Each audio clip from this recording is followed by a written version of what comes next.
Welcome back, Unit 6, Making a Difference.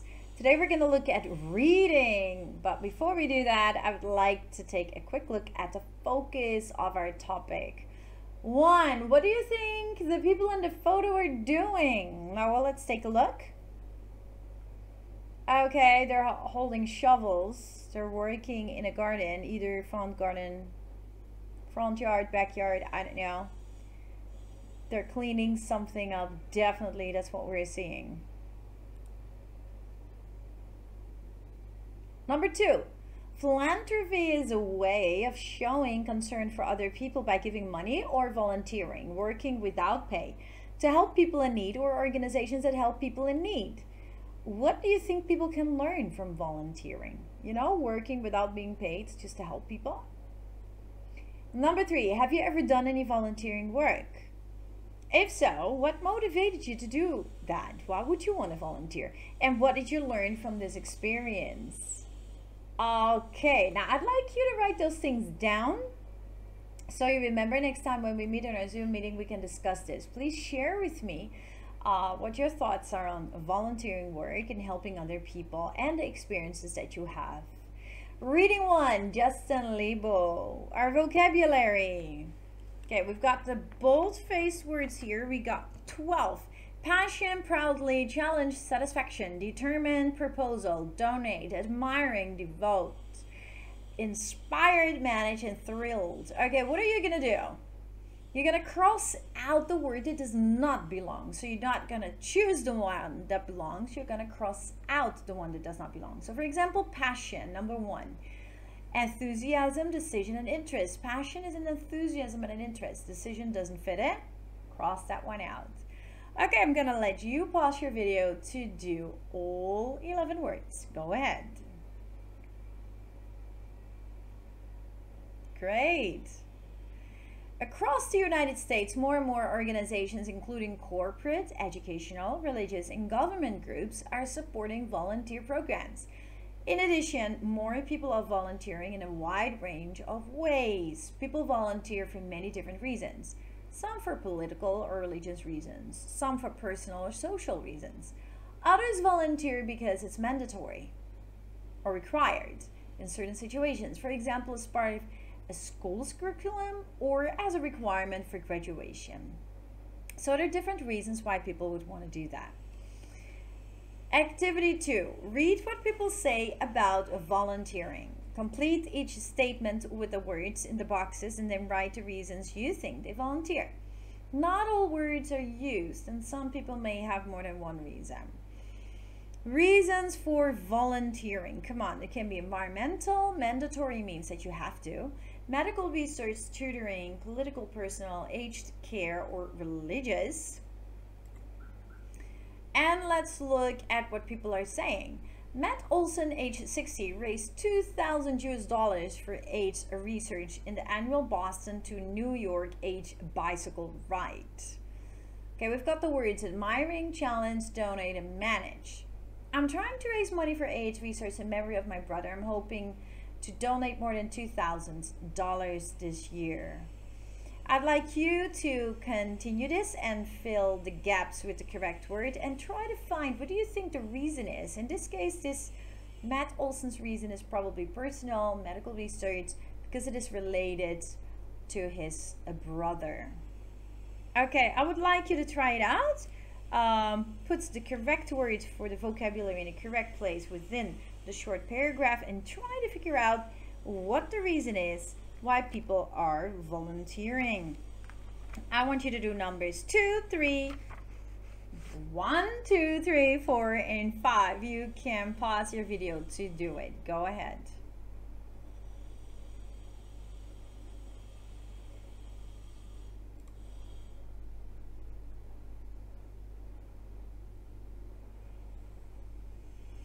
Very good. That brings us to a preview. Very important reading strategy, right? We will look at the title, the headings, and the pictures to predict the type of text and the purpose of the text, which gives us a focus to know what to read for. And that's called targeted reading.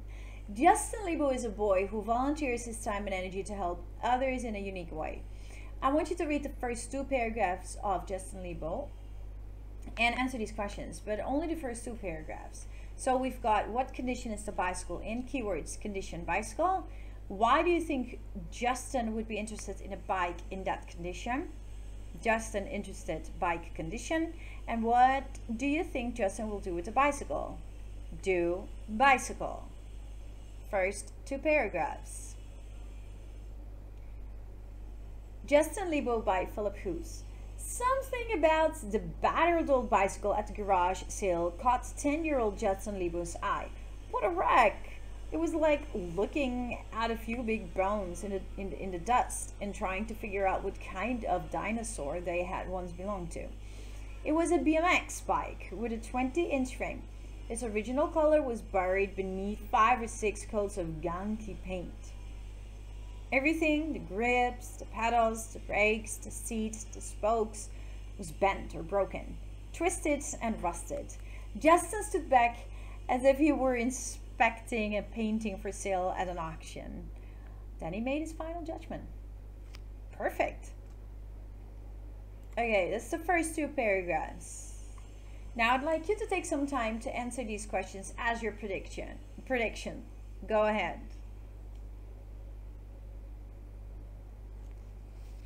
Okay, very good. Now remember that when we preview, we actually also skim before we go. So first off, what type of text is it? And write it down. What is the purpose of this text?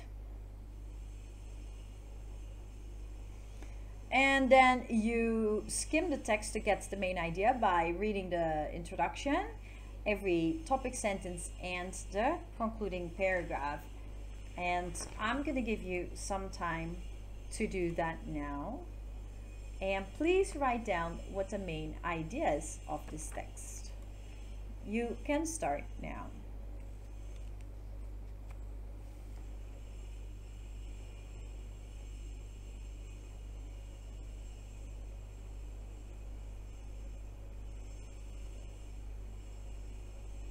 Okay, very good.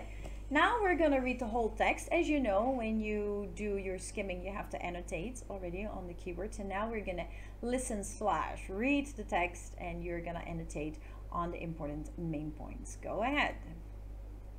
Justin Lebo by Philip Hoos from It's Our World Too. Something about the battered old bicycle at the garage sale caught 10-year-old Justin Lebo's eye. What a wreck!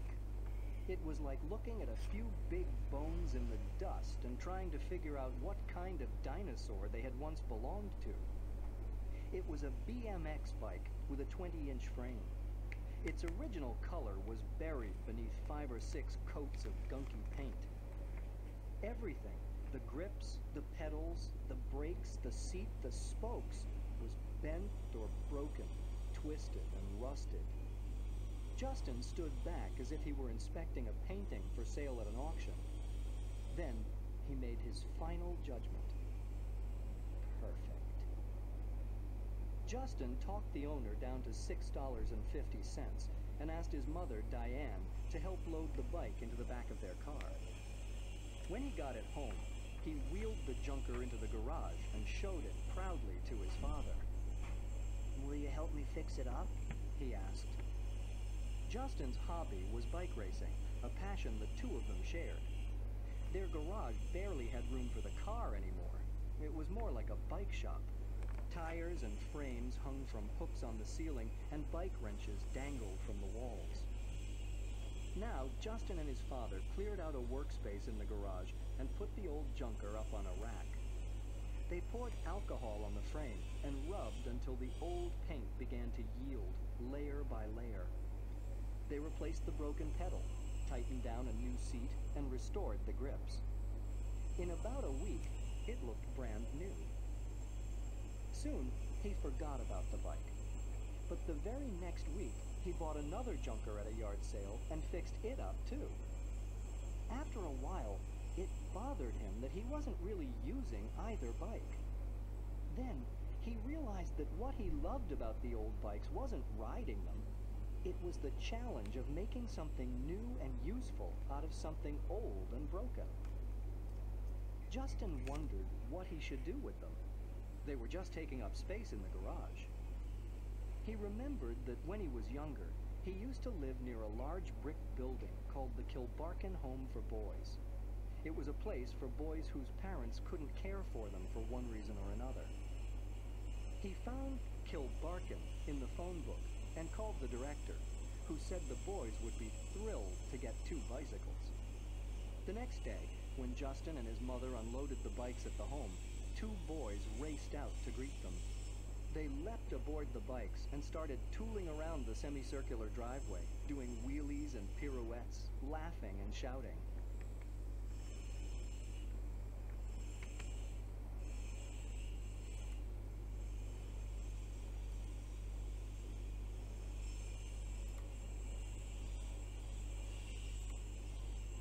The Lebos watched them for a while, then started to climb into their car to go home. The boys cried after them, "Wait a minute, you forgot your bikes." Justin explained that the bikes were for them to keep. They were so happy, Justin remembers. It was like they couldn't believe it. It made me feel good just to see them happy. On the way home, Justin was silent. His mother assumed he was lost in a feeling of satisfaction. But he was thinking about what would happen once those bikes got wheeled inside and everybody saw them. How could all those kids decide who got the bikes? 2 bikes could cause more trouble than they would solve. Actually, they hadn't been that hard to build. It was fun. Maybe he could do more. "Mom," Justin said as they turned onto their street, "I've got an idea. I'm going to make a bike for every boy at Kilbarkin for Christmas." Diane Lebo looked at Justin out of the corner of her eye. She had rarely seen him so determined. When they got home, Justin called Kilbarkin to find out how many boys lived there. There were 21. It was already June. He had 6 months to make 19 bikes. That was almost a bike a week. Justin called the home back to tell them of his plan. "I could tell they didn't think I could do it," Justin remembers. "I knew I could." Justin knew his best chance to build bikes was almost the way General Motors or Ford builds cars, in an assembly line. He figured it would take 3 or 4 junkers to produce enough parts to make one good bike. That meant 60 to 80 bikes. Where would he get them? Garage sales seemed to be the only hope. It was June, and there would be garage sales all summer long. But even if he could find that many bikes, how could he ever pay for them? That was hundreds of dollars. He went to his parents with a proposal. "When Justin was younger, say 5 or 6, says his mother, he used to give away some of his allowance to help others in need. His father and I would donate $1 for every dollar Justin donated. So he asked us if it could be like the old days, if we'd match every dollar he put into buying old bikes. We said yes." Justin and his mother spent most of June and July hunting for cheap bikes at garage sales and thrift shops. They would haul the bikes home, and Justin would start stripping them down in the yard. But by the beginning of August, he had managed to make only 10 bikes. Summer vacation was almost over, and school and homework would soon cut into his time. Garage sales would dry up when it got colder, and Justin was out of money. Still, he was determined to find a way. At the end of August, Justin got a break. A neighbor wrote a letter to the local newspaper describing Justin's project, and an editor thought it would make a good story. In her admiring article about a boy who was devoting his summer to help kids he didn't even know, she said Justin needed bikes and money, and she printed his home phone number. Overnight, everything changed. "There must have been 100 calls," Justin says. "People would call me up and ask me to come over and pick up their old bike."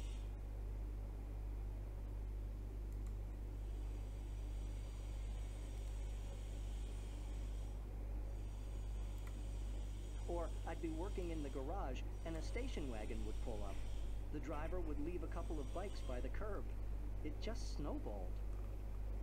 The week before Christmas, Justin delivered the last of the 21 bikes to Kilbarchan. Once again, the boys poured out of the home and leapt aboard the bikes, tearing around in the snow. And once again, their joy inspired Justin. They reminded him how important bikes were to him. Wheels meant freedom. He thought about how much more the freedom to ride must mean to boys like these who had so little freedom in their lives. He decided to keep on building. First, I made 11 bikes for the children in a foster home my mother told me about. Then, I made bikes for all the women in a battered women's shelter. Then, I made 10 little bikes and tricycles for children with AIDS. Then, I made 23 bikes for the Patterson Housing Coalition. In the 4 years since he started, Justin Lebo has made between 150 and 200 bikes and given them all away. He has been careful to leave time for his homework, his friends, his coin collection, his new interest in marine biology, and of course, his own bikes. Reporters and interviewers have asked Justin Lebo the same question over and over. Why do you do it? The question seems to make him uncomfortable. It's as if they want him to say what a great person he is. Their stories always make him seem like a saint, which he knows he isn't. Sure, it's nice of me to make the bikes, he says, because I don't have to. But I want to. In part, I do it for myself. I don't think you can ever really do anything to help anybody else if it doesn't make you happy. Once, I overheard a kid who got one of my bikes say, "A bike is like a book. It opens up a whole new world." That's how I feel too. It made me happy to know that kid felt that way. That's why I do it. Amazing. So noble that he does that. Take his time to make bikes and give it away, not even earning anything from it. See, that is a good heart, right? A heart of giving. We're going to look at some of the main points. Look at your answers now. How did the prediction help you? Because when we looked at it, that was here. Yeah, the preview, your prediction of the text. What condition? What do you think Justin would be interested in a bike in that condition, and why do you think Justin will, what he will do with the bicycle? Your answers, did it help you to get a better idea of what the text is about? Normally, the predicting of the topic and the purpose does help because it really gives you, it directs you into what to read for. And that helps you to better pick up the facts and the points that I talked about. Okay, read the statements and decide which three represents the main ideas of reading one. Okay, now we're talking about main ideas. Like, what are the main ideas of reading one? Three. Only three. We've got number 1, 2, 3, 4, 5, 6, but which three are they? Okay, pause your video to answer this. Very good. That brings us to the details. Those are the specific points that explain the main points. Here we see a chart. The chart lists some benefits of doing community service. Now, I'd like you to complete the chart with examples of how Justin Lebo benefited from his experience. Like, he did all this, but how did it benefit him? So the benefits of community service, for example, it encourages people to use their free time constructively, doing something good, which in turn will probably make them happy. Now, if we want to connect that to Justin Lebo's story, Justin spent his free time in the summer making bicycles for the children at the Kilbarchan home for boys. So that is a connection to this point, right? So these two are connected. So for example, we have give a sense of satisfaction, build self-esteem. What example of Justin Lebo's story can you find that connects to this point? And this point, and this point, and this point, and this point. So you gotta find the benefits that Justin Lebo finds in his experience, connecting it to the benefits of community service. For that, yeah, you would have to scan the text. So first off, annotate the sentence for keywords, give a sense of satisfaction, sense, satisfaction, build self-esteem. So go through the text and find something that Justin Lebo talks about him building the bikes that gives him satisfaction and builds self-esteem, and then write it down here. Okay, I'm gonna give you some time for that. You pause your video to do it. Great. Making inferences, yay! Making inferences is making an educational guess about something that is not directly stated. We're combining the facts in order to get to the conclusion. In this case, we're talking about inferring or concluding people's reactions. By reading carefully, it is often possible to increase your understanding by inferring how different people in a story react to an event or to a person's decisions. In reading 1, paragraph 15, the author writes, he, Justin, went to his parents with a proposal. When Justin was younger, say 5 or 6, says his mother, he used to give away some of his allowance to help people in need.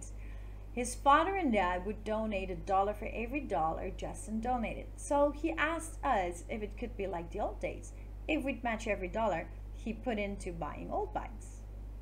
We said yes. Now, how would you describe the reaction of Justin's parents to this proposal? Was the reaction of Justin's parents excited, skeptical, or supportive?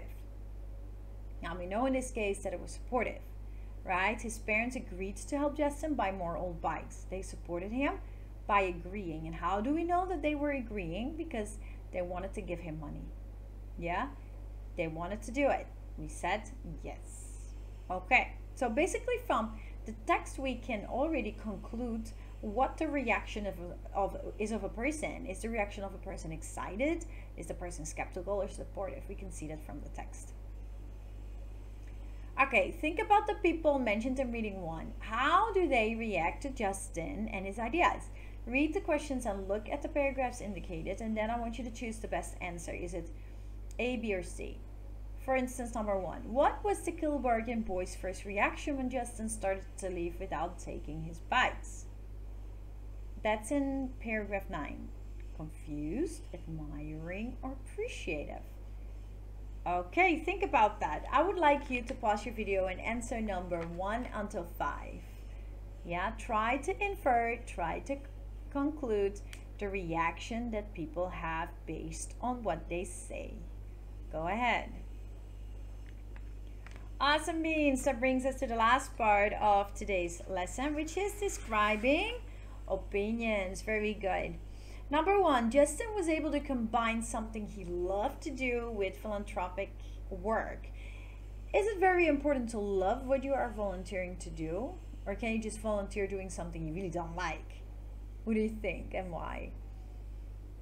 Number 2, who do you think received more from Justin's philanthropic work? Justin or the people that he gave the bikes to? Who was benefiting more? Who was getting more out of it? Number 3, no one forced Justin to do what he did. Do you believe this makes Justin an exceptional young man? That nobody told him to do that, but that he had his own initiative to do that? And do you know where that comes from? Why is it that you would want to help someone? Okay, I'd like you to really think about these things because this is good. I really would want to have a discussion in our next Zoom meeting about these 3 statements. So please make sure that you write down your thoughts on the matter. So once I ask you, you don't go like, oh, miss, I kind of forgot, but that you will remember and can share. I'm excited to hear what you have to share. Awesome. So what did we do today? Of course, vocabulary. And then we looked at the reasons for volunteering, and we kind of were working with the new vocabulary, placing it in the right place in a paragraph and finding reasons. Then we did previewing, predicting text type and purpose, skimming the text for the main idea, looking at the main ideas we can find in the text and details that we could find, and completing a chart listing benefits. Then we inferred people's reactions by knowing how they stated things, what their reaction is like. And we expressed opinion using PEEL, P-E-E-L, point, explanation, evidence or example, and linking it back. Yes, so good. You're amazing. You're awesome. Thank you very much for joining me today. I'm going to see you very soon. God bless you. Bye.